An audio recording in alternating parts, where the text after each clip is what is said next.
একজন নামাজ পড়তে চাইলো, 2 রাকাত নামাজ পড়বে। এক পুলিশ এসে বলল, ভুলে যাও, এটা তোমাদের একদিন মসজিদ ছিল, এটা এখন মসজিদ না, এটা গির্জা, সেজদা দিতে দেব না।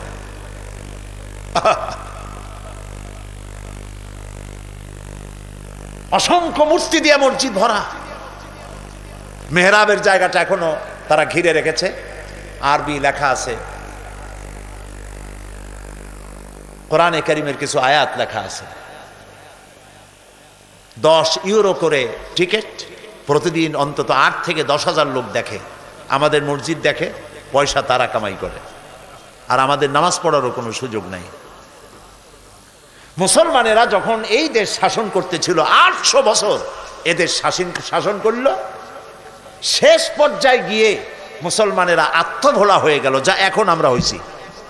এই অবস্থা হলো, কোরআন থেকে ডিটাচ হয়ে গেল, গান বাজনা, সন্দেহ। আমি আতাউর রহমান সাহেবকে বিশ্বাস করি না, উনি আমাকে বিশ্বাস করেন না, আমি ওনাকে সন্দেহ করি, উনিও আমাকে সন্দেহ করেন। নেতাদের অবস্থা এই হয়ে গেল, পারস্পরিক সম্পর্ক বিনষ্ট হয়ে গেল, ঐক্য আর রইল না। ইসলামের মধ্যে মন গড়া অনেক কিছু চালু হয়ে গেল, যা এখন হয়েছে আমাদের দেশে। এই অবস্থা যখন হলো, তখন রানী ইসাবেলা তখন ক্ষমতায় ছিলেন। রানী